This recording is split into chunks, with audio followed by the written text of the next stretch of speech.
ZTO, c'est chaque semaine un témoignage ou un enseignement, celui d'un témoin, d'un laïc ou d'un religieux, d'une personne qui s'est engagée avec passion à suivre le Christ, une personne qui apporte un message, qui répond à ceux qui traversent les épreuves, ceux qui souffrent, ceux qui doutent de Dieu ou du vide, ceux qui cherchent la vérité, la sagesse et l'amour, dans les religions et les sagesses. Bref, c'est chacun d'entre nous, chrétiens ou athées, ou d'une autre religion, qui ignorons si souvent que l'amour absolu et divin existe, qu'il est très proche, qu'il est incarné en la personne du Christ, celui qui est à la fois Dieu et homme, celui qui est au cœur de notre cœur, qui nous connaît mieux que nous-mêmes et qui nous attend tout le temps.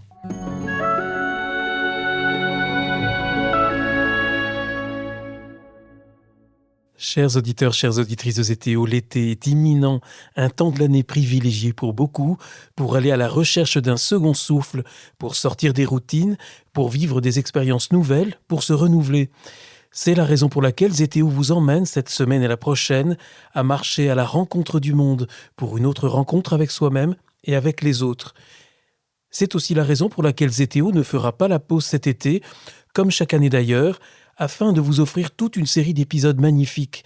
Certains d'entre eux sont déjà enregistrés, d'autres vont l'être dans les jours et semaines qui viennent. L'été, c'est toujours un moment fort d'écoute pour ce podcast, avec des invités que vous allez découvrir ou redécouvrir pour certains que vous êtes très nombreux à aimer. Je suis sûr qu'ils ne vous décevront pas. C'est le temps de la préparation de l'été, il y aura celui de sa traversée, pour vous comme pour ZTO, un été que j'espère sans trop de nuages, même s'ils sont parfois nécessaires. Depuis près d'un an, j'ai lancé beaucoup moins d'appels aux dons qu'avant. Cette année, je ne l'ai fait qu'à la période pascale. C'est pourquoi il m'a paru juste de lancer ce nouvel appel aujourd'hui. Il y en aura probablement un autre au cœur de l'été. Cet appel me semble juste. ZTO est d'accès entièrement gratuit pour des contenus et des épisodes que vous pouvez écouter autant de fois que vous le souhaitez. Il n'y a pas de limite, pas de barrière d'accès, pas d'inscription requise, sauf pour ceux qui souhaitent s'abonner aux newsletters, gratuites elles aussi. Je trouve merveilleux que ZTO ne dépende d'aucune autre forme de revenu que votre générosité pour ne pas avoir d'autre dépendance que celle du cœur et de la gratuité. Je suis très touché par les si nombreux messages que je reçois. Ils confirment la montée constante de l'audience d'un podcast qui touche de plus en plus de monde, puisque sa progression, en cette 7e année, est encore plus dynamique que les précédentes au même moment. Je suis très confiant pour l'avenir de ce podcast, tant qu'il répondra à des attentes et des besoins, tant qu'il sera ajusté au canal infini de la bienveillance divine.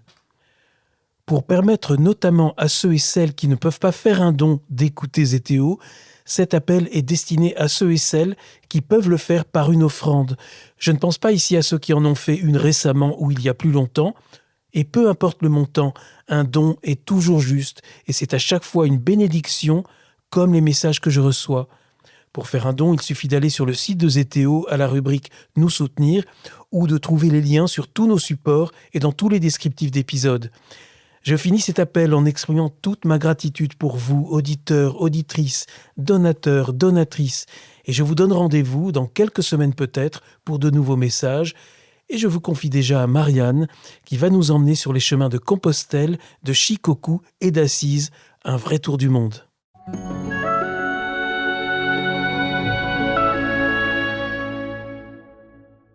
Bonjour chers auditeurs de ZTO, bienvenue pour un nouvel épisode. Je suis Guillaume Devoux, très heureux de vous proposer une nouvelle rencontre avec Marianne de Boisredon. Marianne, bonjour. Bonjour Guillaume. Marianne, 6 ans après avril 2020, à l'époque, on s'était rencontrés en avril 2020, je n'ai pas fait le rapprochement, c'était en avril 2020 pour la première fois. Et c'était le confinement. C'était le confinement, c'était à distance. On s'était parlé sur Zoom à l'époque. Marianne, c'était pour à l'époque nous parler du grand engagement de votre vie. On en parlera peut-être un petit peu pendant cette émission. Marianne, si on se retrouve aujourd'hui, 6 ans après, c'est pour parler d'un ouvrage que vous venez de publier, Marcher pour renaître, Compostelle, Shikoku, Assise. Une magnifique invitation au voyage et que je suis très heureux. Là, on se rencontre, on est tout à fait fin avril, mais cet épisode est diffusé vers la mi-juin, période à laquelle on peut inviter les gens à marcher, à voyager, mais aussi à la marche intérieure, à la découverte de soi. Tout à fait.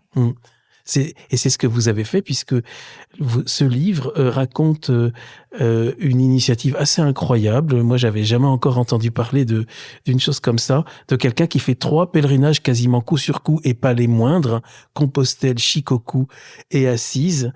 Au tout début du livre, vous dites, le pèlerinage, en fait, c'est comme une lente alchimie intérieure. Je crois que la première vertu d'un pèlerinage, d'une marche au long cours, c'est justement prendre le temps de se poser, se déposer, se reposer et retrouver, j'allais dire, la marche naturelle qui aide à écouter à l'intérieur de soi comme être plus sensible à l'extérieur. Et alors, dans ce livre, il y a beaucoup d'humanité, il y a pas mal d'humour aussi, même vous aimez les jeux de mots. Il y en a quelques-uns que j'ai relevés. Le premier, assez inattendu, mais que je trouve pas mal, peut-être que vous allez nous l'expliquer un petit peu, c'est pèlerinage. Pèlerinage. Pèlerinage. Oui. Ça m'est venu comme ça quand j'ai pensé à pèlerinage, parce que c'est plutôt un mot qui était vieillot dans ma culture familiale, et je me disais, mais finalement, il y a 3 actions qui sont importantes. Peler les vieilles couches de sa vie, ou je prendrais aussi l'image de son pare-brise, où en avançant très vite dans sa vie, on a toutes les mouches qui collent, et en fait, il faut donner un bon coup d'éponge pour que la vitre soit de nouveau claire et qu'on puisse voir devant. Rit, c'est le verbe rire, joyeux, retrouver son cœur d'enfant. Et puis nage, c'est à cette époque-là, cette époque-ci de ma vie, nager vers une autre rive, vers une nouvelle étape qui est après la soixantaine.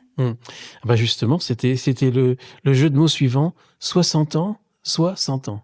Oui, alors ça c'était... Là, il faut l'expliquer parce que les auditeurs peuvent pas le voir. Tout à fait, on va reprendre. Donc, c'était à l'aube de mes 60 ans, 59 ans, 60, 61, ces 3 pèlerinages, un par an, 40 jours pour le premier, 50 jours pour le second et 60 jours pour le troisième.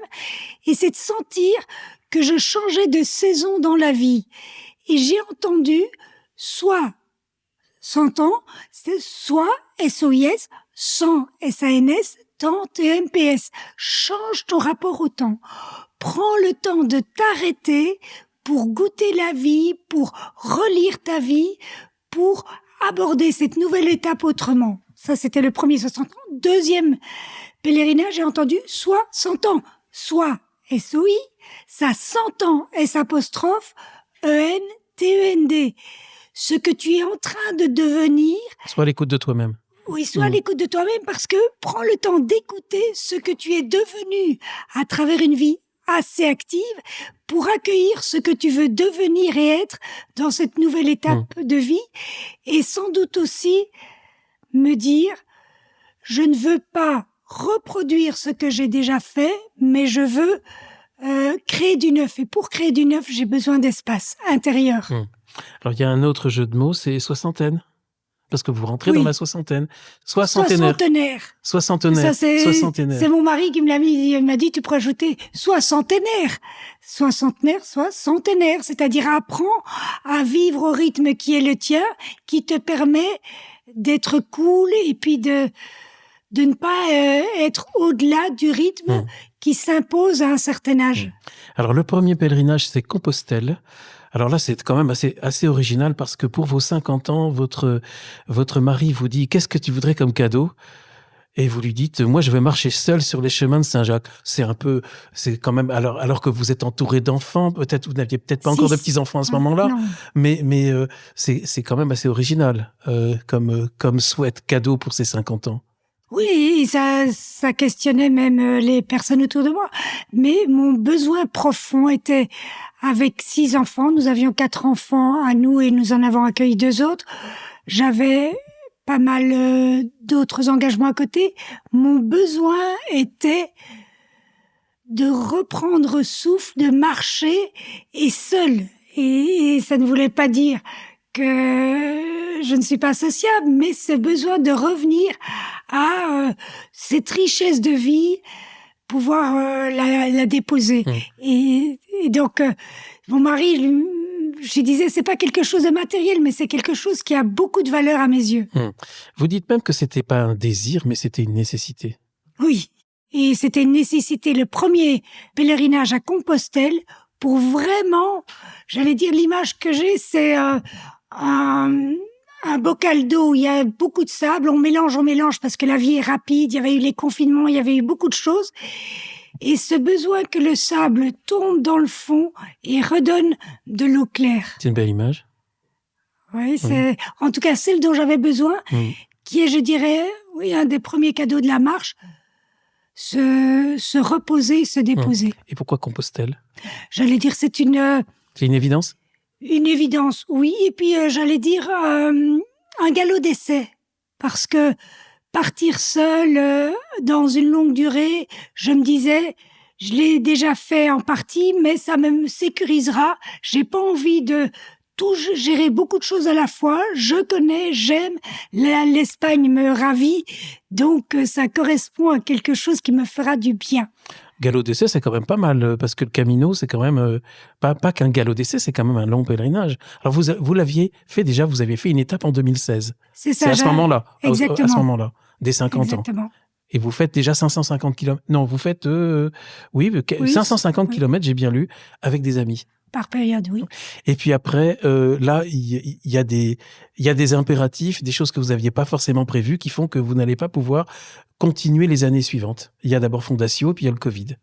Tout à fait. Et puis, je crois qu'il y a besoin de créer un espace, et cet espace n'est pas toujours possible, mais ça crée l'attente, ça crée le désir. Et je me dis, mais il y a 3 manières de goûter un chemin. C'est la préparation avant et l'attente. C'est le moment où on le vit à fond, ici et maintenant. Et puis c'est le moment où, par l'écriture, par le partage, je regoute une 3e fois tout ce que j'ai vécu dans le chemin.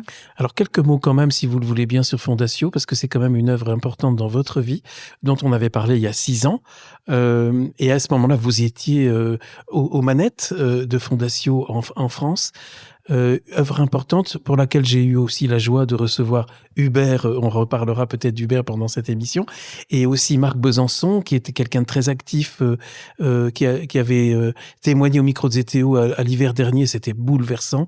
L'abandon, source d'abondance, j'ai encore le titre par cœur en tête.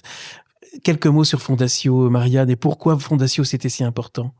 Je dirais que Fondatio, ça a été notre terre en église, où on a été l'un et l'autre appelés et puis réunis, qui nous a touchés. Moi, m'a pas touché particulièrement parce qu'on fait cette unité entre un chemin humain et spirituel, de chercher cette unité de vie et de vraiment aider chacun à écouter quelle est sa vocation propre et sa vocation de baptiser. C'est une communauté de laïcs et dont, j'allais dire, les piliers, c'est foi et engagement.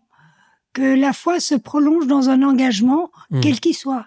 Et je dois dire que c'est aussi, moi, une des raisons aussi pour lesquelles j'aime Fondatio, c'est un mouvement qui se pose beaucoup de questions, qui pose beaucoup de questions par rapport à son rôle, par rapport à l'Église, par rapport aussi à l'aggiornamento nécessaire au renouvellement, de représenter un visage d'Église renouvelé et adapté au temps que nous vivons. Tout à fait, nous sommes rattachés au renouveau charismatique et toute la vie dans l'esprit est fondamentale. Même s'il y a eu des remous, parce que quand on parle de remous charismatiques, on sait qu'il y a eu des remous. Il y en a eu aussi dans Fondatio, il y en a eu un petit peu partout mais ça remonte à des temps anciens et qui sont du passé, on peut dire, pour Fondatio en tout cas. Oui, et puis qui peuvent avoir des répercussions encore aujourd'hui. C'est jamais vraiment passé parce qu'il y a toujours des choses qui peuvent revenir, mais ça fait partie de la vie. Fondatio, c'est vraiment beaucoup l'entraide, notamment dans des pays où il y a des populations défavorisées. J'allais dire que chaque pays... Et en France aussi. Et en France aussi, j'allais dire, il y a des appels propres selon les besoins du pays. Je dirais, c'est vraiment dans cette veine, être avec nos contemporains dans les joies et les peines du monde. Donc, c'est-à-dire que si bien sûr, il y a des besoins particuliers pour... prendre en charge une population, des personnes vont se lever, des Africains en Afrique, pour aider leur village, pour recueillir les enfants, selon les besoins. Alors, on revient, Marianne, sur les chemins de Compostelle. Vous repartez en 2022, une fois les confinements successifs derrière nous. On s'en souvient tous, on a l'impression que c'était il y a un siècle, mais non, c'était il y a quelques années seulement. Une période assez lunaire que nous avons tous vécue. Vous choisissez le Camino par le nord. Oui. Pourquoi? Alors, il y avait 2 raisons à ça. D'abord, la nature est magnifique et je l'ai pas regretté parce qu'on a l'océan d'un côté, du bleu avec toutes les teintes, et de l'autre côté, le vert des montagnes. Et ça donne un sentiment d'immensité et moi de présence divine, de me dire qui es-tu, mon Dieu, pour créer, pour avoir créé une si belle nature. Donc j'avais vraiment, je connaissais la beauté de la nature, et l'autre chose, c'est que c'est un chemin moins fréquenté. Et j'avais besoin de moins être dans cette file de pèlerins, mais plus de solitude. Et il faisait chaud à ce moment-là, non? C'était encore en septembre, Il faisait non? très chaud. Oui. Et même, il y avait des personnes qui vous disaient, mais que c'était pas raisonnable de marcher par ces températures-là. Tout à fait, mais il y en avait d'autres. Ils étaient plus d'ailleurs des randonneurs que des pèlerins au début, sauf à la fin. Et mais c'était un temps sec, donc chaud et sec. J'allais dire, j'essayais de partir le plus tôt le matin pour éviter la chaleur. Alors là, le but, c'est de marcher seul, Marianne, même si au début, Hubert vous accompagne pendant la première semaine. Mais vous dites, même si on est seul, on fait tout le temps des rencontres incroyables. Il y a des partages. Il y a également le fait que vous parlez très bien espagnol, parce que vous avez l'occasion d'échanger. Alors, il n'y a pas que des Espagnols en chemin, évidemment, mais vous avez vécu au Chili pendant des années. Ça explique, et ça, j'aimerais quand même une toute petite parenthèse, parce que moi, je suis heureux de pouvoir en parler. Ça explique aussi Fondatio, ça explique Hubert, parce que vous êtes allé rejoindre, en fait, vous êtes allé au Chili, et c'est là que vous avez rencontré l'homme de votre vie, Hubert, et c'est aussi là que vous avez rejoint cette initiative d'Hubert avec un ami, Contigo, qui était une banque de crédit pour les personnes extrêmement pauvres. Exactement. Donc, et ça, j'allais dire, ça rejoint aussi la spiritualité de Fondatio, mettre ensemble, dans mon cas, c'était les compétences économiques, le service des plus pauvres et la foi chrétienne. Et moi, en tant que femme. Et c'est vrai que pouvoir vivre cette expérience et avoir vécu au Chili 5 ans, au service de ce projet et dans ces quartiers-là, ça a été source d'enrichissement. C'est une période, est-ce qu'on peut en parler, au cours de laquelle vous avez quand même vécu une épreuve terrible, puisque vous avez eu un accident de voiture, vous étiez en Belgique à ce moment-là, parce que vous êtes d'origine belge, vous étiez en Belgique, je crois, à ce moment-là. Non, j'ai eu l'accident au Chili, mais j'ai été rapatriée dès que possible en Belgique, mais c'était au bout de 6 semaines. C'est la raison qui explique que vous avez une voix, c'est un miracle que vous ayez une voix, puisque vous aviez plus de cordes vocales, je crois. Exact, les cordes vocales ont été sectionnées, et quand je me souviens d'un moment incroyable, maman était arrivée donc de Belgique, et le médecin disait à ma maman, à travers mes amis qui traduisaient, elle ne reparlera plus, elle ne remangera plus par la bouche parce qu'elle a eu l'épiglotte arrachée, et elle ne respirera plus par le nez parce que j'avais une trachéotomie. Et donc, j'avais les yeux fermés, je pouvais même pas lever le petit doigt. Vous entendiez ça? J'entendais tout. Et je pouvais même pas ouvrir la paupière. Mais je disais, je me battrai et je ne veux pas rester à ce diagnostic. Et j'ai commencé un combat jour après jour, grâce aux médecins, aux infirmières, aux opérations, à tout, qui a duré presque 1 an pour récupérer à peu près tout. Ça a presque remis en question, à un moment, ça aurait pu remettre en question votre mariage? On n'était pas encore mariés à l'époque. Justement. Bien sûr, moi j'ai écrit une lettre à Hubert en disant surtout ne t'attache pas à moi parce que je suis plus la même, et mon combat était tellement prenait toutes mes forces vives que je ne voulais pas qu'il s'attache à moi par pitié. J'en profite pour rendre hommage à Hubert et à vous rendre hommage, Hubert et Marianne, parce que il y a beaucoup d'auditeurs, d'auditrices qui ne le savent pas, mais s'il y a ZTO qui existe aujourd'hui, c'est aussi parce qu'au début, il y a eu des anges protecteurs et qui ont aidé beaucoup ZTO, et vous en faites partie, et je suis heureux de pouvoir le dire et de vous remercier aussi. C'est une joie parce qu'on croit beaucoup à ce type d'initiative, et puis ce courage de se lancer alors qu'il y avait rien. C'était peut-être de l'inconscience, en fait. Oui, mais c'est très bien. Ça fait partie de ces signes de l'esprit qui créent du neuf. Et c'est ce qu'on a vu dans ZTO, dans cette initiative. Oui, puis c'est pas difficile avec des modèles comme vous. Hubert est régulièrement aussi invité sur ZTO. C'est un entrepreneur à grand succès, mais en même temps, c'est un homme, c'est un homme qui a une telle générosité et une telle profondeur et une telle nouveauté aussi dans son regard. Vous avez d'ailleurs une vie assez incroyable parce que là, on revient au pèlerinage, mais vous êtes habitué quand même aux choses nouvelles. Vous l'avez dit, 4 enfants nés sur 3 continents, c'est quand même pas mal. Tout à fait, mais finalement, c'est un pas à la fois. C'est comme dans la marche, et je trouve que c'est ça qui est beau. Et dans la vie, et dans la marche, c'est finalement, en vivant les choses pleinement chaque jour, que quand on relit, on dit « Ah oui, quand même », mais au moment où on le vit tout simplement. Alors, on revient sur les chemins de Compostelle. Vous dites, dans cette parenthèse, j'ai ouvert une parenthèse sur le chemin, ma vie défile, l'âme respire. Oui, j'ai eu cette étrange sensation à plusieurs moments de regoûter ma vie en disant, je l'ai vécu un peu au pas de course, je le reconnais, c'est normal, dans la vie d'aujourd'hui, et c'est comme si je rembobinais le fil de ma vie et je regoûtais une deuxième fois ma vie, et spirituellement, j'ai repris ma vie depuis ma naissance et j'ai rendu grâce pour toutes les personnes qui ont pris soin de moi, qui se sont occupées de moi, en commençant par mes parents, la nounou, mes frères et sœurs, les professeurs que j'ai eus à l'école, mes amitiés. Et c'était comme une action de rendre grâce pour tout ce que j'avais reçu et qui j'étais devenue à travers toutes ces rencontres, toute cette enfance, adolescence, ces mouvements de jeunesse qui m'ont façonné. Ce qui me frappe aussi, Marianne, c'est pendant la marche, ces rencontres que vous faites et vous en détaillez, vous en racontez plusieurs, certainement pas toutes. Vous parlez notamment d'une femme qui s'est retrouvée seule parce qu'elle avait démarré le pèlerinage avec d'autres femmes et puis ça s'est pas très bien passé.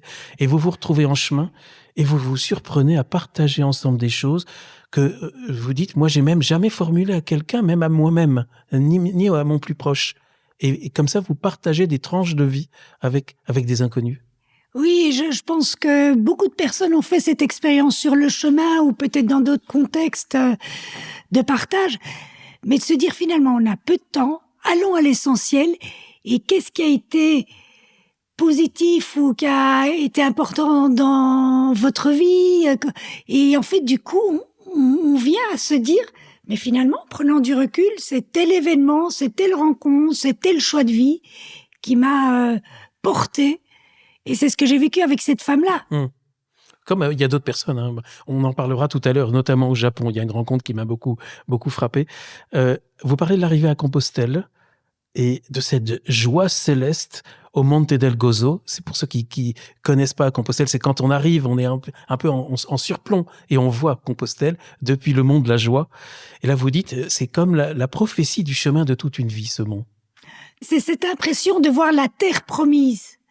Et je me dis souvent, nous, arrivant en fin de vie, pour les croyants, on peut percevoir ce paradis ou cette vie après la vie qui nous attire irrésistiblement. Et on se dit, ah oui, c'est pour ça que j'ai cheminé, c'est pour ça que jour après jour, j'ai fait ce chemin, ces efforts. Ça en valait la peine et ça, la valeur vient aussi du fait qu'on a cheminé, qu'on a marché toutes ces journées. Moi, je me souviens, j'avais fait le pèlerinage dans d'autres conditions, mais arrivé au Monte del Gozo, on se dit c'est vraiment le grand moment, quoi. C'est ce moment-là. Je me rappelle aussi le livre de Vincenot sur les étoiles de Compostelle, parce qu'après l'arrivée dans Compostelle, on est presque un peu bousculé par toute cette foule, c'est on très est repris différent. par la vie courante. Et c'est un grand moment que vous vivez à Compostelle. Vous dites, grâce à Compostelle, je deviens ma meilleure compagne. C'était pas le cas avant? Mais j'en étais pas consciente avant. C'est comme si, ayant vécu dans une famille nombreuse, avec toujours des personnes autour de moi, et j'aime beaucoup ça, j'avais eu peu l'occasion de me fréquenter moi-même, sauf dans des retraites ou des temps seuls, mais passer 40 jours toute seule, et avec eux, les petites épreuves du quotidien, où je me trompe de chemin, où c'est pas comme je souhaitais, je me suis surprise à bien m'entendre avec moi-même, avoir beaucoup d'humour, avoir un dialogue intérieur avec moi-même pour prendre les choses légèrement. Et je me suis dit, mais c'est incroyable, finalement, même si je peux avoir des difficultés dans la vie, et il y en a dans toutes les vies, je peux compter sur moi. Et ça, j'ai trouvé que c'était merveilleux comme découverte. C'était pas le cas avant. D'être cet ami de soi. Je le formulais pas comme ça. On me disait souvent, tu as un bon caractère, mais je ne me rendais pas compte que je l'étais pour moi-même aussi. Je savais que je pouvais l'être pour les autres, mais pour moi-même, c'était merveilleux de m'en rendre compte. L'humour, c'est pas mal. Alors ça me paraît tellement important, cette sorte de charité vis-à-vis de soi-même. Ça se manifestait comment ? Ça me paraît très difficile d'avoir de l'humour vis-à-vis de soi. On est plutôt la plupart du temps en train de se cravacher tout le temps, non ? Mais justement, moi, je me suis rendu compte que une fois, j'ai fait une bête chute. J'en ai fait à d'autres moments, mais j'en riais. Parfois, j'étais dans un logement, mais qui était pas du tout ce que je pensais, où il y avait vraiment aucune intimité, aucune hygiène et tout. Eh ben, je riais en voyant les petites bêtes en dessous du lit, dans la salle de bain. C'est ces petits détails de la vie, de les prendre avec humour et recul plutôt que de me laisser démoraliser par ces petites choses. Bon, alors le pèlerinage de Compostelle est terminé. Vous êtes rentré chez vous. Il y en a, c'est déjà c'est la démarche de toute une vie.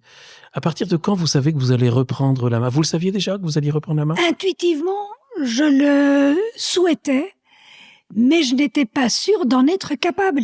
Et donc, le premier vécu, je me dis, oui, j'aimerais aller assise, puisque je m'en sens capable. Et puis, ça sera pas assise. Là, il y a un petit coup de folie, là, Marianne. Qu'est-ce qui se passe ? Tout à fait, en lien d'ailleurs avec Zétéo, puisque j'ai écouté cet épisode avec Marie-Édith Laval qui m'a dit une femme seule a pu donc faire ce pèlerinage autour de l'île de Shikoku au Japon, 88 temples, et donc ça m'a déplacée et je me suis dit pourquoi pas Shikoku, parce que ça a quelque chose de différent, autre, qui va me déplacer plus, ne perdant pas assise comme souhait aussi. Et c'est vrai que ça a été merveilleux de pouvoir me déplacer et vivre ça comme une aventure. C'est drôle, on se parle et là sur la table il y a un bonsaï, ça me fait penser au Japon évidemment, que je ne connais pas.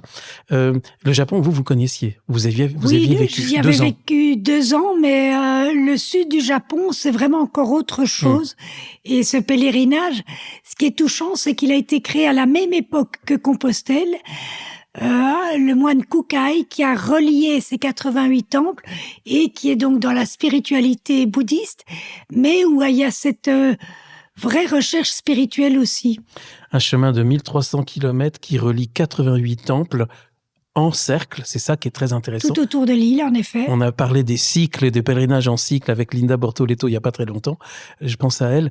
Et Marie-Édith Laval en avait effectivement remarquablement parlé puisqu'elle avait fait ce pèlerinage.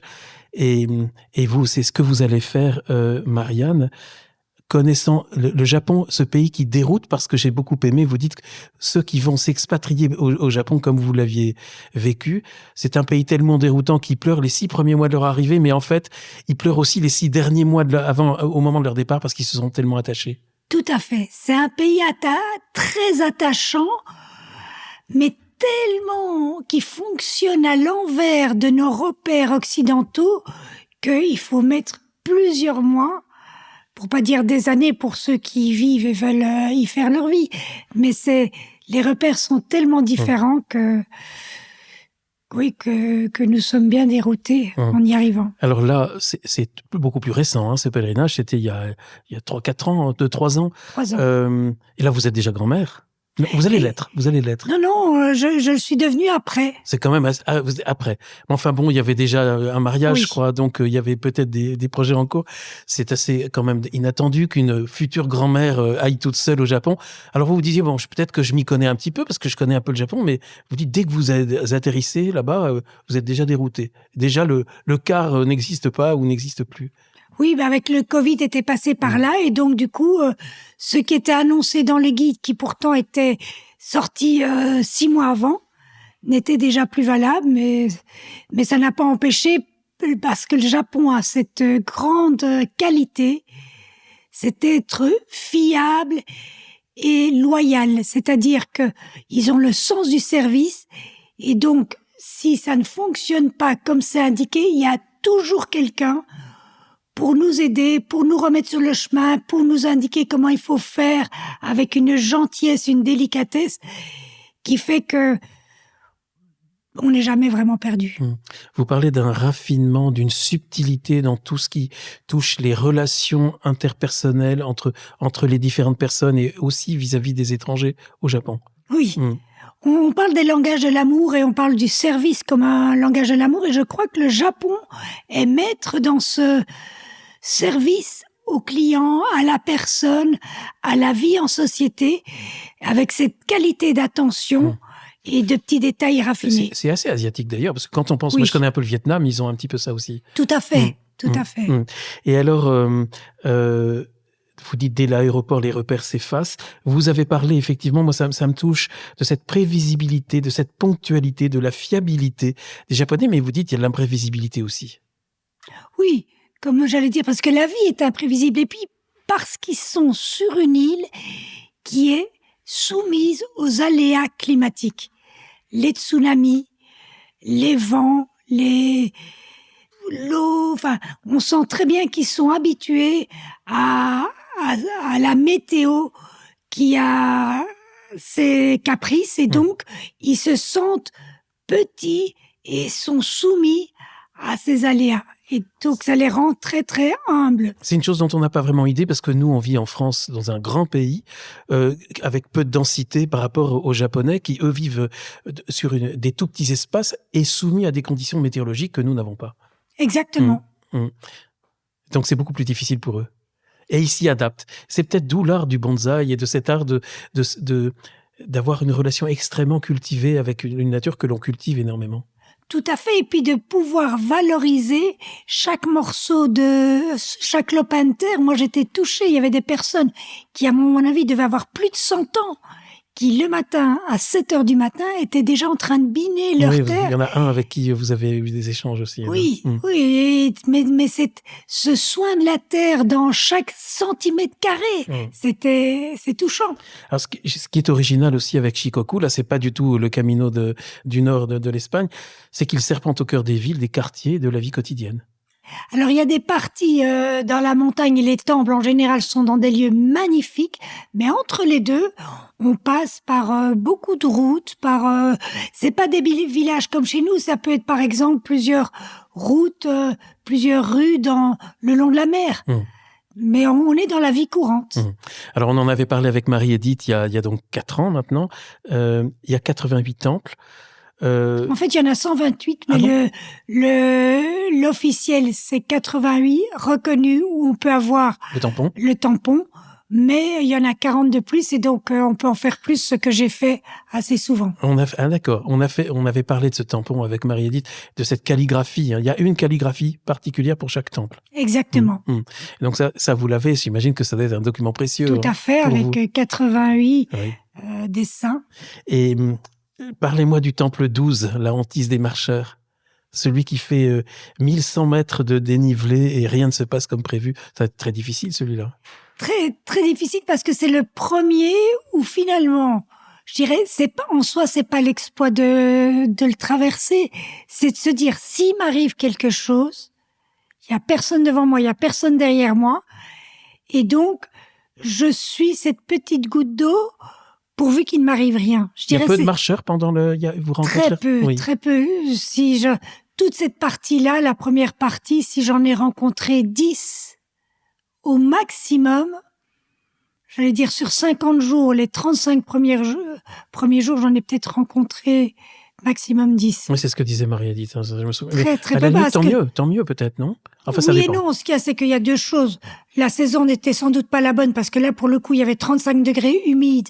Et donc, l'humidité, c'est très, très lourd à vivre. Et donc, c'était pas la meilleure saison. Et deuxièmement, les gens le font beaucoup plus en voiture, en bus, plutôt que de le faire à pied. Et donc, il y avait, pour donner une anecdote, dans ces chemins, qui étaient parfois assez étroits, je me retrouve avec un masque de toile d'araignée. parce que personne ne devait pas être passé pendant plusieurs semaines. Et en fait, si je faisais pas attention de mettre mes mains en avant pour enlever toutes les toiles d'araignée, j'en étais pleine. Ah, c'est drôle. Ça montrait à quel point il n'était pas fréquenté à pied. Ça vaut une photo, ça? Ah oui. Bah, j'ai pas fait de selfie à l'époque.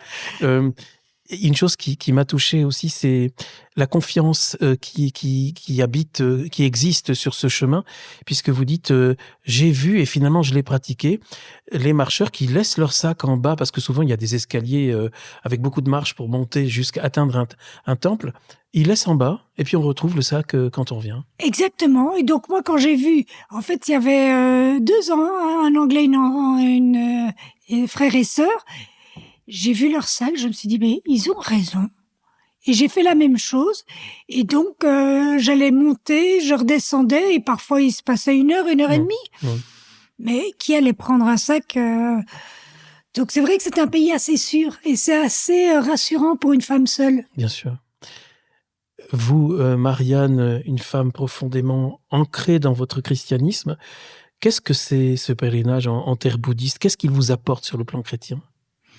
Alors déjà, moi, une de mes motivations, c'est de me dire, dans un monde qui est fragmenté, qui est divisé, où les gens s'opposent facilement, voient plus ce qui sépare que ce qui unit, c'était un goût pour rejoindre une autre culture, une autre spiritualité, une autre religion, en essayant de regarder les points communs. Et pour moi, ce qui m'a beaucoup touchée, qui rejoint la spiritualité chrétienne, c'est le désir de paix. Chez les bouddhistes, moi, ce qui me touche, c'est vraiment leur désir de paix, qu'ils essayent de s'aimer de manière concentrique. D'abord en eux, autour d'eux, et après de la propager. Et je me dis, nous, chrétiens, Jésus qui dit « Je vous laisse la paix, je vous donne ma paix », et c'est cette même paix qui est la même recherche. Alors, les moyens ne sont pas les mêmes, mais c'est comme aller vers un sommet par des bouts différents. Et c'est vraiment de me dire, c'est très important dans le monde d'aujourd'hui de pouvoir se rejoindre, parce que sinon, on va s'affronter, et la géopolitique montre qu'il y a des raisons, Des raisons de s'inquiéter. Oui. Vous parlez d'une immersion dans une spiritualité ancestrale, parce que vous parlez évidemment de ces rituels dans tous ces temples bouddhistes et de ces rituels de méditation, de prière. Vous parlez d'une dimension, vous rentrez dans la dimension immuable, impérissable de l'existence. C'est quelque chose peut-être dont on n'a pas le sentiment, nous, en Occident. Je crois qu'il y a un autre rapport au temps en Asie, et donc particulièrement au Japon, puisque c'est ce pèlerinage-là, mais de sentir que le rapport au temps est tout autre. Et ça, je l'ai bien senti dans ces lieux-là, mais dans la vie courante aussi. Et vous dites que finalement, quand vous allez revenir du Japon, vous dites que ça vous avait fait beaucoup de bien, parce que c'est en fait une irruption inattendue. Vous employez l'expression un déformatage salutaire qui bouleverse les repères occidentaux d'une chrétienne, parce qu'on a un peu tendance parfois à trop nous camper dans nos certitudes. Et là, c'est un grand élargissement. Oui, je dirais c'est un merveilleux coup de vent positif qui, ma foi, est bien enraciné, donc ça n'a pas remis en question ma foi, mais ça m'a fait prendre conscience. J'aime bien cette phrase de Madeleine Delbrel qui dit si tu vas au bout du monde, tu vois des traces de Dieu. Si tu vas au fond de toi-même, tu vois Dieu lui-même. Et tu rencontres Dieu lui-même. Et c'est un peu ce sentiment d'aller au bout du monde, de voir dans ces d'autres spiritualités des traces de Dieu, en tout cas de cette présence divine qui habite l'homme, la création et le monde. Mais ça ne remplace pas ce que, en tant que chrétienne, je vis comme expérience, de vivre une relation à Dieu vivante au cœur de ma vie, et de le rencontrer lui-même en moi. Et par la prière, par les moyens qui nous sont offerts. Vous dites que justement, sur les sentiers de Shikoku, les traces de Dieu, vous les voyez partout. Partout. Et de sentir à quel point il est présent déjà, dans toute nature. Il faut pas que le Japon, mais dans, j'allais dire, toute création, le vivant parle de Dieu. créateur, créant, présent. Où est-ce que vous logiez quand vous étiez au Japon? Dans ce qu'on appelle des minshuku, des ryokan, qui sont en fait des petites auberges où finalement c'est une pièce, la chambre est une pièce avec du tatami, donc on déplie un matelas, il y a en général une table basse et il n'y a pas de chaise. Peut-être ce qui m'a le plus manqué, c'est d'avoir une chaise ou un fauteuil pour m'asseoir parce que il fallait s'asseoir par terre avec la petite table et il y a rien d'autre, mais il n'y a pas besoin d'autre chose non plus. Et vous avez, je crois, aussi logé dans un monastère au moins une Alors, fois? j'en rêvais, mais c'était pas aussi évident que ce que j'imaginais que de loger dans les monastères, soit parce que la saison le permettait pas, soit parce que, étant gaijin, c'est-à-dire étrangère, ils se méfiaient quand même. Mais ça s'est fait quand même? Oui, j'ai pu le faire quelques fois et c'était une très belle expérience. C'est-à-dire? Je me souviens, c'était le temple 66. Il y avait une très très belle vue sur l'océan derrière et l'île principale du Honshu. Et là, j'avais pu rencontrer aussi un moine bouddhiste. On était invités à la prière du matin avec les autres pèlerins. Il y en avait 4 autres. Et donc, ça a été un bon moment à la fois de percevoir ce qu'ils vivaient et qui ressemblait d'ailleurs à des mantras qui répétaient. On pourrait presque faire un parallèle avec nous, les psaumes, la psalmodie. Et en même temps, cet accueil de chaque pèlerin avec ce qui cherchait. C'est drôle, on parlait tout à l'heure du temple 12, là, vous parlez d'un autre, le temple 66, je crois. Ça me fait penser, puisqu'on parlait d'humour tout à l'heure, au restaurant asiatique où on nomme les plats par leur numéro. C'est drôle que les temples aient leur numéro eux aussi. Tout à fait, mais c'est une façon de se repérer. Et alors, vous allez marcher pendant 8 jours avec un Japonais. Ça, c'est une expérience que je trouve savoureuse. Incroyable. C'est un Japonais, je l'avais repéré. Parce que je vous dis, c'est dans la petite dizaine de personnes que je voyais qui marchaient. J'avais repéré qui marchait à peu près à la même vitesse que moi. Et donc, on arrive à un même logement. Et avec cette politesse bien asiatique et japonaise, en mettant les 2 mains l'une contre l'autre, il dit « Sumimasen, est-ce que je peux marcher avec vous ?» Il vous redemandait la permission tous les jours. Tous les jours. Il redemandait tous les jours de manière extrêmement polie, extrêmement chaste, extrêmement correcte. Et donc, je lui disais oui chaque jour. Mais le premier jour, comme je connais quelques phrases, quelques questions en japonais... Quel est votre nom? Où habitez-vous? Avez-vous une famille? Quel est votre travail? Donc j'ai posé là la petite dizaine de questions que je connaissais. Il me répondait, je comprenais ou pas, mais enfin plus ou moins. Et au bout de ces questions, j'avais plus rien à demander. Et en fait, il ne connaissait quasi pas d'anglais. Donc même les questions basiques en anglais, il les comprenait pas. Le seul mot qu'il connaissait, c'était let's go. Quand on faisait une pause, il disait « let's go » pour qu'on reprenne. Et donc, on a marché côte à côte. Et c'était très énigmatique parce qu'il y avait des fois, il me laissait aller devant. Et des fois, il se mettait devant. Mais j'étais plus souvent moi en avant. Et je me disais, est-ce que c'est de la politesse japonaise qui me laisse aller ou est-ce qu'il n'est pas sûr du chemin? Et il se dit qu'elle prenne le risque, je me mets derrière lui. Je n'ai jamais su. Vous n'avez pas une idée, là? Pas d'idée. Je crois que c'était plutôt de la politesse. Oui, c'est ce qu'on aurait envie de croire. Mais très souvent, alors quand on arrivait dans les logements, parce que c'était quand même plutôt à la fin, il y avait d'autres Japonais qui marchaient. À ce moment-là, on en a rencontré un peu plus. Parce que là, pardon Marianne, mais il n'y a pas de nom japonais, vous êtes la seule... Oui.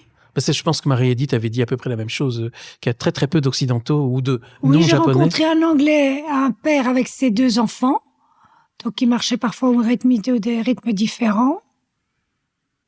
J'ai croisé un Coréen, je crois que c'est à peu près tout.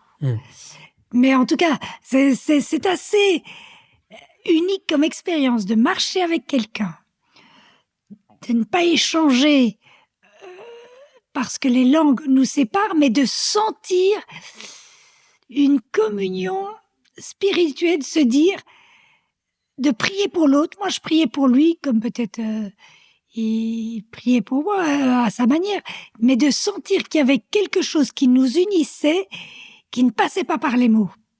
Et alors le soir, on est arrivé plusieurs fois où il y avait... Parce que du coup, on se partageait les tâches. Lui, il réservait les logements. Et moi, je préparais le chemin. Et en fait, quand on arrivait dans le logement le soir, les autres Japonais disaient « Mais tu marches avec une gaijin », l'air de dire c'est un peu suspect que tu t'encombres de quelqu'un. Ou tu t'ennuies pas? Non, ils sont pas comme ça. C'était plutôt D'accord. non, tu t'encombres de quelqu'un. Et il lui disait, parce que ça je comprenais dans les grandes lignes, non mais elle connaît bien le chemin. Et donc, elle m'aide à certains moments donnés. Et en fait, moi, je lui disais, c'est par là. Et puis, quand on rencontrait une maison, lui allait demander à la personne qui confirmait que c'était le bon chemin. Et donc, ces autres Japonais, on a marché à un autre moment ensemble.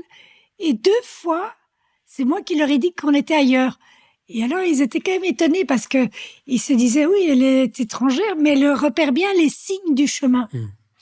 Quand vous quittez le Japon et quand vous quittez donc Shikoku, Marianne, vous vous posez la question, qu'est-ce qui a changé? Et vous avez tendance à dire rien et en fait tout. Exactement, ce sont ces mutations lentes qu'on peut avoir dans nos vies. Et je suis sûre que les auditeurs peuvent avoir vécu la même chose, que ce soit par des pèlerinages, mais par d'autres expériences, se dire, finalement, un type d'expérience, moi c'était la marche et le pèlerinage, m'a changé. Et objectivement, ça ne se voit pas, mais à l'intérieur, je me ressens et me vis tout à fait différentes. Et je vais donner 2 exemples. C'est d'une part le regard et la perception de ce que autour de moi. Je crois que mon regard s'est aiguisé pour avoir une qualité d'attention à tout ce qui se vit autour de moi. Là, j'arrivais à pied ici pour l'émission et je regardais chaque visage et je me remémorais ce que je vivais au Japon, de dire « Je te veux du bien, sois béni, que ta vie soit belle ». Et donc ça, c'est le regard d'une part. Et d'autre part, ce changement de rapport au temps, de me dire « Je ne veux plus courir ». Et donc, c'est comme si maintenant, quand la vie me pousse à aller trop vite, j'ai une aversion intérieure et un stop qui me dit « Arrête, Marianne, ça, tu ne le veux plus et aujourd'hui, tu as mué et tu ne peux plus revenir en arrière. » Même si je me laisse déporter par moments, c'est inévitable, mais il y a quelque chose qui s'est dressé en moi de me dire le temps, c'est comme la santé, c'est tellement précieux qu'il faut que j'en prenne soin et que je me laisse pas déporter. Et il y a aussi, Marianne, je crois, une dimension intérieure forte que vous avez vécue là-bas. On va parler un petit peu comme on en avait parlé avec Marianne. J'ai un excellent souvenir du kintsugi. Vous dites que vous revenez de vos fêlures sublimées.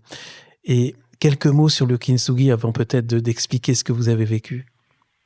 Le kintsugi, c'est un art japonais ancien qui, quand un vase est brisé, le remet ensemble en mettant de la poudre d'or sur toutes les lignes où le vase a été brisé. Donc, en fait, le vase est différent. C'est le même et il est différent. Mais il est sublimé par toutes ces lignes d'or qui viennent le traverser. Et je trouve que c'est une belle image du travail intérieur, de la grâce dans nos vies, qui finalement, d'épreuves parfois assez lourdes, nous transfigure et nous permet d'avoir un autre visage qui est certes pas le beau vase du départ, mais qui, parce que l'épreuve est traversée, est assumée, est accomplie, donne un visage plus mûr, plus complet, plus humain aussi. Parce que ce n'est pas, si vous me permettez, Marianne, mais ce n'est pas parce que on peut donner l'impression d'avoir une vie privilégiée qu'on n'a pas d'épreuves. Exactement, je crois qu'il n'y a aucune vie sans épreuve. Petite, grande, il n'y a pas à comparer. Il y a chacun à traverser ce qui nous est donné au jour le jour. Et on peut avoir une vie privilégiée, mais être amené pour le coup à des épreuves complètement différentes et peut-être aussi à des générosités différentes. Tout à fait, tout à fait. L'essentiel est de pouvoir être chacun à sa place, pleinement conscient. Alors vous rentrez en France, et à partir de quel moment le petit démon d'Assise se réveille? Assise, c'était une évidence dès le début. Donc je m'étais dit, et on m'avait dit que le pèlerinage d'Assise était plus dur physiquement. Même si Shikoku Parce que ça est monte dur. et ça descend, mais le plus, là encore... Non, c'est pourquoi c'est plus dur, en fait? Assise, mais il y a des parties comme la Ligurie où les chemins sont quand même très petits, on peut avoir le vertige parce que on voit On est en ligne de crête? en ligne de crête et donc oui, ça peut être plus compliqué par moment, pas tout le temps. Ça peut être plus compliqué aussi si on le fait à une période où il y a de la neige. Donc on passe les Alpes par la neige. Ça n'a pas été mon cas, mais ça pourrait être dangereux. Moi, j'ai dû arrêter à un moment donné parce que justement, je pouvais pas passer le col. Ça va pas être un chemin simple, hein, on va voir. Mais à partir de quand, vous êtes rentré depuis combien de temps en France après le Japon, que déjà vous projetez assise? Dans les semaines et les mois qui ont suivi, je dirais, si j'ai terminé en octobre, j'allais dire vers novembre-décembre. Oui, c'est tout de suite. C'est là, je me dis, si je le fais pas maintenant, j'ai une fenêtre dans ma vie, j'ai pas encore de petits-enfants, j'ai pas d'engagement qui me prennent trop, donc c'est maintenant ou jamais. Donc ce genre de période se planifie à l'avance pour voir si justement ça passe avec les engagements, la vie familiale, et puis tout ce qui peut arriver. Et comment réagit votre entourage cette fois-ci? Ils sont habitués, ils sont résignés. Il y a un peu de dire oui, ils sont habitués d'une part, et puis encore, mais est-ce que tu t'arrêteras jamais? Mais non, mes enfants et mon mari étaient plutôt encourageants. Vous dites que à ce moment du livre, ça m'a beaucoup intéressé, Marianne. Vous revenez en arrière à votre jeunesse où vous aviez parfois des choix de vie qui déroutaient vos parents, notamment votre père. Vous n'avez pas suivi les chemins les plus droits et vous n'avez pas poursuivi les sentiers battus.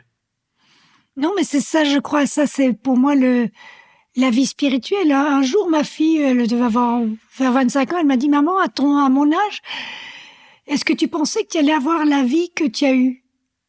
Et je lui ai répondu, mais spontanément, mais j'ai une vie encore plus merveilleuse que ce que j'aurais pu imaginer à ton âge. Tout ce qu'on a vécu, que ce soit à l'étranger, que ce soit les choix qu'on a faits, c'est encore mieux que ce que je pouvais imaginer. Et pour moi, ça, c'est le fruit de la foi. En tout cas, de suivre l'Esprit Saint qui nous fait aller là où on n'aurait pas été par soi-même. Et donc faire des expériences différentes, et en tout cas dans mon cas et dans notre cas, qui m'ont ouvert le cœur, qui m'ont rempli de joie, qui m'ont fait découvrir des mondes. On peut souhaiter ça à nos enfants. Et vous avez d'ailleurs, je salue aussi Vianney qui a parlé à ce micro, qui est un grand marcheur devant l'Éternel. Il est à l'autre bout du monde d'ailleurs, je crois, en ce moment. Oui, il revient de Laponie dans quelques jours. Il avait parlé au micro de ZTO de ses 80 000 kilomètres en stop. Vianney, est-ce que vous pensez qu'ils pourront dire dans 30 à 40 ans que leur vie est encore plus merveilleuse que ce qu'ils pouvaient rêver avec les temps que nous vivons et qui sont quand même inquiétants? On n'avait pas ça, nous, à 20, 30 ans. Non, mais je pense qu'aujourd'hui, l'aventure, elle sera différente. Peut-être qu'à notre époque, on n'avait pas conscience des limites écologiques, des limites de la planète. On n'avait pas cette conscience aussi de la géopolitique qui est quand même très instable. Mais je crois profondément qu'il y a moyen et qu'aujourd'hui, l'aventure, elle peut être différente. Je suis frappée par le nombre de jeunes qui font un retour à la terre, qui, tout en ayant des diplômes, bac +6, +8, se disent finalement, ils reviennent aux fondamentaux. Et ça, je crois qu'il y a des très belles aventures à vivre, d'un autre ordre, mais qui valent la peine. Et qui sont, à mon avis, vont ouvrir des voies nouvelles dont on a besoin aujourd'hui. Absolument. On parlait tout à l'heure dans le mot pèlerinage, pelle. Vous dites qu'Assis, c'est la dernière pelure de l'oignon. Qu'est-ce que vous voulez dire par là? Mais je dirais dans ce rapport au temps, parce que dans mon cas, mais je suis sûre que les auditeurs peuvent avoir la même impression, j'avais envie de changer mon rapport au temps. Mais 40 jours n'étaient pas suffisants. J'ai repris très vite mes anciens mécanismes. Et donc, c'est de se dire, par ce dernier pèlerinage, je vais au bout de ce changement de mon rapport au temps. Je vais au bout de cette vie intérieure que je veux réaccueillir en faisant de l'espace. Je vais au bout d'une qualité de rencontre que je cherche à vivre, d'une qualité aussi spirituelle où finalement j'ai une relation à Dieu qui est gratuite, qui est pas liée aux engagements qu'il y a, mais qui est « toi seul me suffit, Seigneur, parce que tu es présent, tu es là au cœur de ma vie et tout le reste, c'est secondaire. » C'est pas que ça ne compte pas, c'est que c'est secondaire. Et de faire ces expériences-là jusqu'au bout m'ont donné une grande liberté. Hubert va vous suivre là aussi au début. Tout à fait. Alors là, il y a un départ absolument magnifique qui me tient énormément à cœur parce que j'aime énormément Vézelay. Vous partez par Vézelay. Là, il y a une histoire incroyable, Marianne, que j'ai apprise en vous lisant, parce que il y avait un épisode de Zétéo récent consacré à la basilique de Vézelay, où on se penche longuement sur un chapiteau où Jésus porte Judas, et où Christopher Kelly nous disait que il y avait l'œuvre dans le bureau du pape François, et je pense qu'il y a un lien très fort, là, cette fois-ci, avec le père d'Hubert. Oui, le père d'Hubert a été très touché dès son adolescence par cette image et ce Jésus qui porte le chapiteau où Jésus porte Judas. Et il a voulu peindre Jésus qui allait chercher Judas dans l'enfer. Et quand il a lu dans le petit livre du pape cette même méditation, il a voulu donner une reproduction de sa peinture, ce qui a pu se faire, et le pape lui a écrit de manière manuscrite en le remerciant en français pour son œuvre, et il l'a encadré et mis dans son bureau de chaque côté de la croix. Avec une photo du chapiteau. Avec une photo d'une chapiteau. Donc c'est émouvant d'entendre ça. J'avais rencontré le père d'Hubert une fois. C'est vraiment très très émouvant. Alors départ par Vézelay, on quitte Vézelay. Et vous faites un détour un peu inattendu, mais moi, vous connaissant, ça ne me surprend pas, par l'abbaye de la Pierre-qui-Vire. Hubert aussi en avait parlé, c'est un lieu très important. Et il y a beaucoup d'auditeurs, d'auditrices qui parlent de ce lieu. Qu'est-ce qui s'y passe ? Et la Pierre-qui-Vire est un de ces lieux, de ces monastères où finalement sont comme des petites oasis qui permettent à ceux qui le souhaitent de venir justement se ressourcer spirituellement. Donc pour nous, on l'a fait plusieurs fois dans notre vie de couple. Vous y allez régulièrement ? Bon. On y va régulièrement, oui. Presque à la fin de chaque année, je crois. Aussi. Alors on y va à la Roche d'Or à la fin de chaque année. À la Roche d'Or, bon, je confondais. Vous passez aussi par Thésée, par Cluny ? Tout notamment. À fait. J'ai été touchée. Le début de ce chemin passe par des lieux spirituels qui font qu'on a le sentiment de marcher sur les pas d'autres avant nous.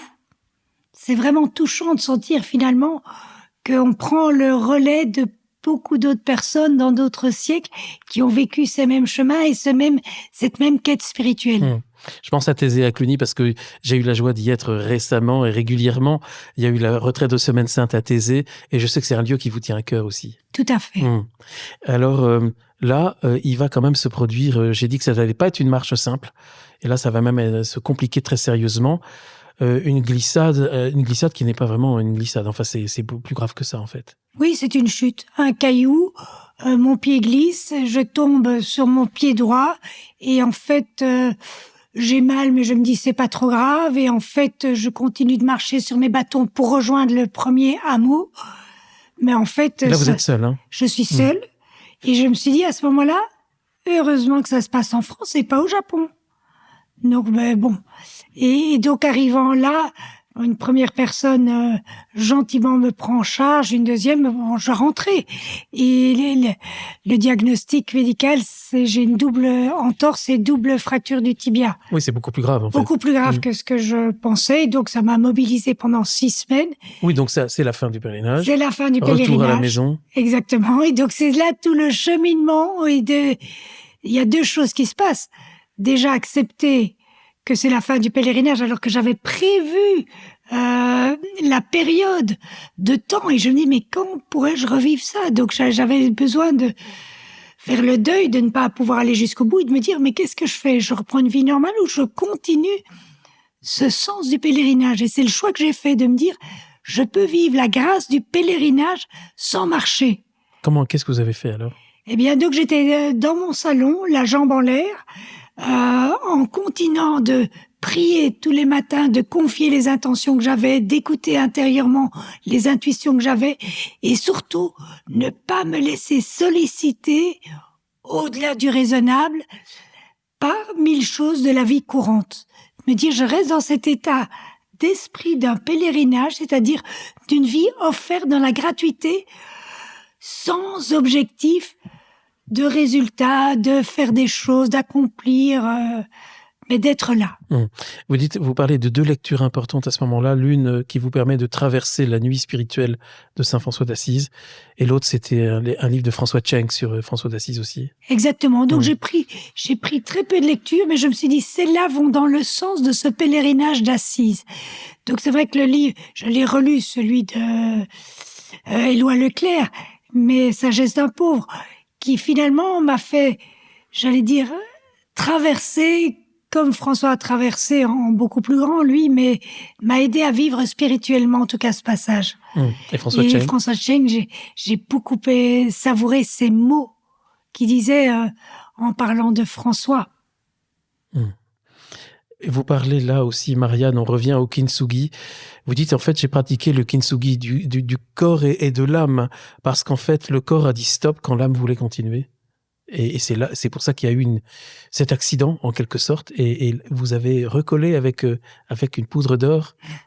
C'est ça qui est la vie spirituelle, l'invisible, je dirais, mais qui permet de remettre ensemble des choses qui, dès l'extérieur, sont séparées, divisées, brisées, cassées.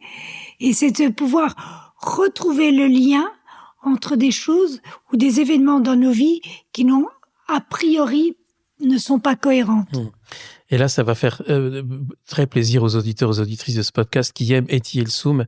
Vous la citez, vous dites, c'est un moment où où j'ai dû me mettre en quelque sorte, j'ai façonné un sanctuaire intérieur, j'ai beaucoup aimé cette expression, et aussi écouter la musique qui est en moi, et vous citez Etty Hillesum qui dit, écoute ta musique, elle est la marée montante de ton âme.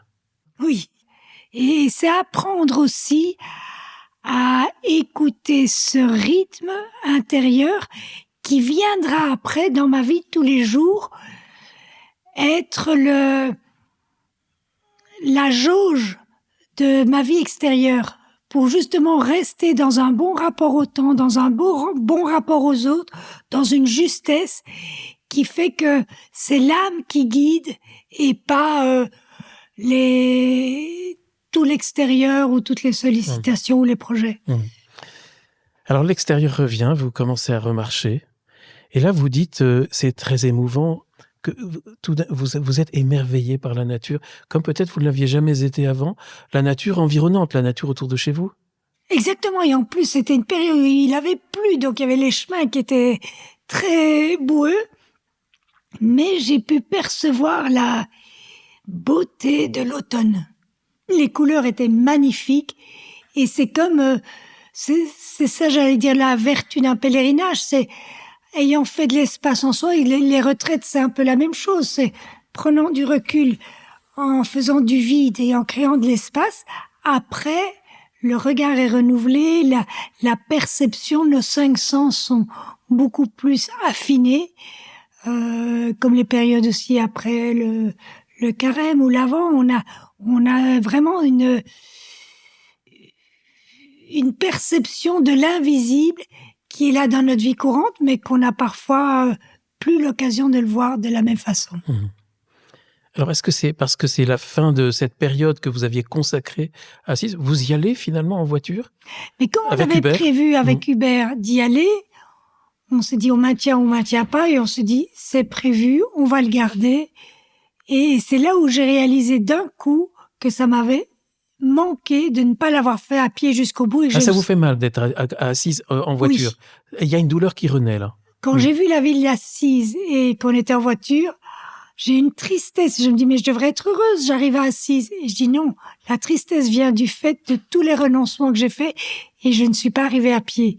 Et c'est là où j'ai vraiment remis ça dans Assise, auprès de Carlo Acuti et auprès de François, la tombe de François, de dire, si je peux le refaire à pied, ce serait un beau cadeau.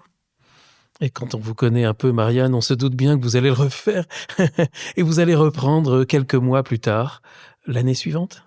Oui, alors j'ai fait d'abord une semaine Ah pour oui, voir oui, parce dans que quel rien n'est état est mon simple pied. encore. Non, et puis voir de quel état est mon pied, est-ce que je suis capable ou pas. Je vais pas le faire. Et vous vous arrêtez au bout d'une semaine? Et alors j'ai dû m'arrêter à Kroll juste avant la montée du col, où quand j'ai voulu le franchir, il y avait trop de risques, plus de réseau, une pluie battante et des chemins trop escarpés, donc trop risqués sans réseau.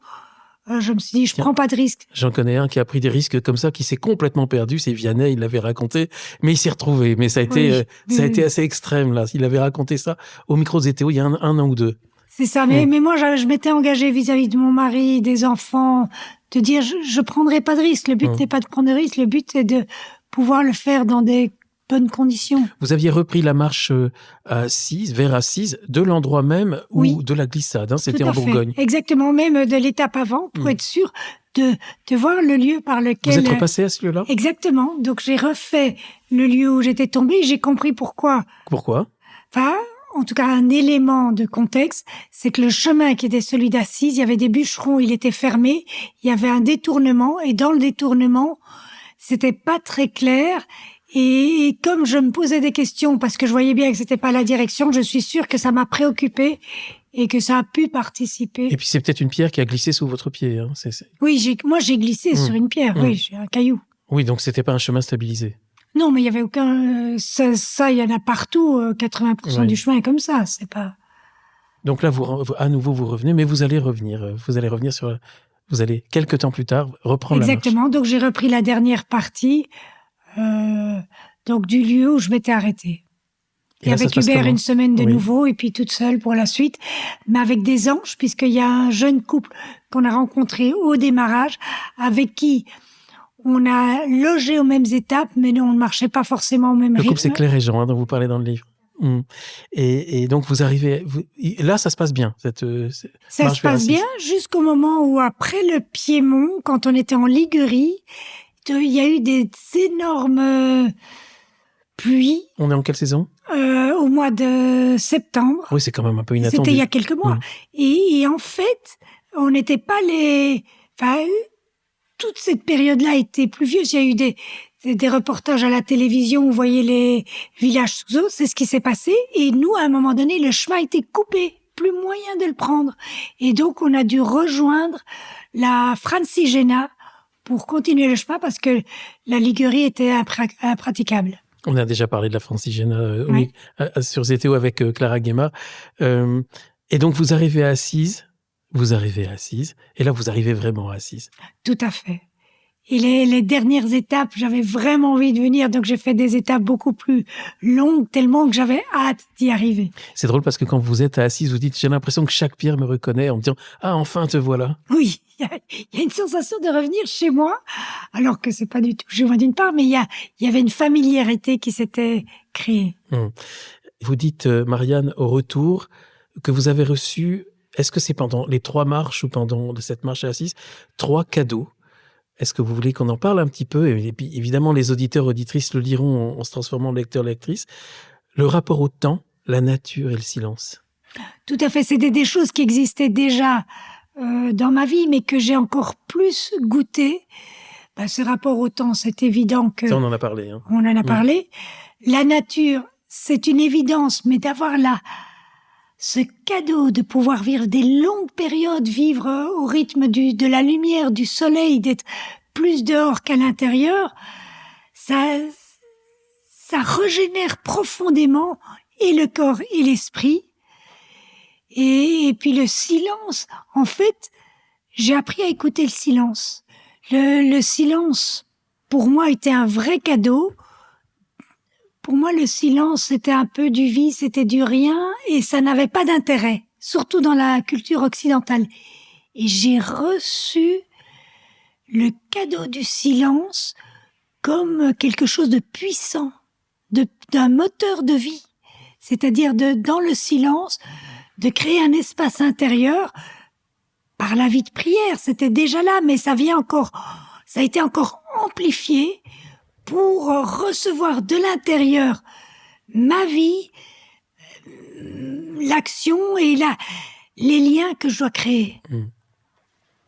Alors, ça va. La prochaine marche, c'est pour quand et c'est où ? Alors, il y a des petites marches, il y a des grandes marches, et je pars dans 10 jours marcher avec ma sœur et une amie dans la Brenne.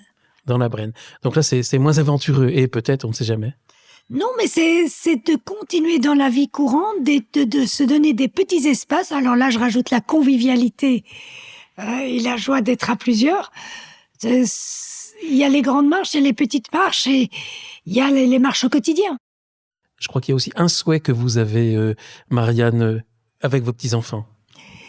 Oui, peut-être que le goût de la marche m'a donné vraiment le goût de l'essentiel, et je me dis, quand ils seront un peu plus grands, je pense même à 6-8 ans, les initier à plusieurs jours de marche, et de vivre cette expérience qui est ce lien à la nature, au silence, à l'écoute, se débrouiller avec peu, porter son sac, le sens de l'effort. Tout ça, c'est des choses qui ont tellement de valeur dans un monde où les écrans prennent beaucoup de place. Que diriez-vous, Marianne, aux auditeurs, aux auditrices qui vous écoutent et qui se disent « Tiens, c'est pas mal, mais je peux pas, ma vie est tellement rythmée, où j'ai pas le temps, j'ai pas l'argent, j'y arriverai pas, j'ai pas la force. » Qu'est-ce que vous auriez envie de leur dire ? Parce que j'ai le sentiment qu'un pèlerinage ou 2 ou 3, on devrait en faire quand même à chaque moment important de nos vies. Je dirais que ce soit un pèlerinage ou que ce soit d'autres projets, c'est comme une petite flamme. Et ces petites flammes, si on n'y fait pas attention, elles s'éteignent facilement. On a vraiment besoin de la mettre sous cloche. Et la cloche, c'est quoi ? C'est de se réserver des temps pour rêver. Et se dire, que ce soit la marche, que ce soit un autre projet, se dire, si ça pouvait se faire. Et de nourrir cette joie intérieure qui finalement donne après l'élan de passer tous les obstacles. Très bien, donc passer tous les obstacles. Donc le message est passé. La question que je pose toujours aux marcheurs, aux marcheuses, Marianne, donc vous n'y échapperez pas, quel était le poids du sac à dos et qu'est-ce que vous aviez au pied ? Alors le sac à dos pesait 7 kilos sans l'eau et la nourriture. Donc c'était plutôt neuf avec surtout beaucoup d'eau au Japon ou ailleurs. Et les chaussures, alors parfois des baskets, parfois des sandales. J'avais 2 paires de chaussures, une paire de sandales et soit des chaussures de montagne pour assise, mais des baskets pour l'Espagne, le Compostelle. Et les ampoules ? Quelques Compides et puis ça, mais j'en ai eu très peu au début et que elles étaient soignées quand je les avais, mais ça n'a pas été pénalisant. Ouais, parce que ça, c'est un peu la hantise des marcheurs, c'est les ampoules. Oui, mais c'est pour ça que les sandales m'ont sauvé la vie au Japon, parce que je mettais des sandales de marche, donc des sandales même de montagne, mais de marche, qui en fait mettaient les pieds à l'air et permettaient de ne pas macérer dans des chaussures humides par la pluie, donc qui provoquaient encore plus d'ampoules. Et encore une question justement à ce sujet-là, parce que c'est important pour un podcast de spiritualité. L'alimentation, comment est-ce que mangiez-vous en chemin ? Ça dépend peut-être des pays aussi. Oui, c'est ça. J'essayais en tout cas d'avoir un bon petit déjeuner pour pouvoir bien tenir. Et alors j'avais toujours, selon les pays, un peu de fromage, quelques fruits secs pour tenir le coup. Et qu'est-ce qu'on n'a pas dit sur ces 3 pèlerinages que vous aimeriez transmettre aux auditeurs et aux auditrices, Marianne, pour ceux qui ont encore des barrières, pour leur dire, allez, ils sont peut-être pas obligés d'en faire 3, mais d'aller marcher ou d'avoir un projet et de le suivre. D'écouter son cœur, d'y croire. Moi, je crois que la première chose qui est peut-être la plus difficile, le premier pas, c'est d'y croire. Et en y croyant, prendre les moyens de le réaliser. Marianne, je tiens à vous remercier pour cette invitation à l'aventure et au voyage. Marcher pour renaître, Compostelle, Shikoku, Assise, le lien avec le descriptif de cet épisode. Merci Marianne. Merci Guillaume. Merci de tout cœur. On salue Hubert, on en profite et on salue tous les auditeurs, toutes les auditrices et je vous dis à tous à bientôt pour un prochain épisode. Oui, et bonne marche, bon voyage, voilà. Bon projet. Merci. Merci.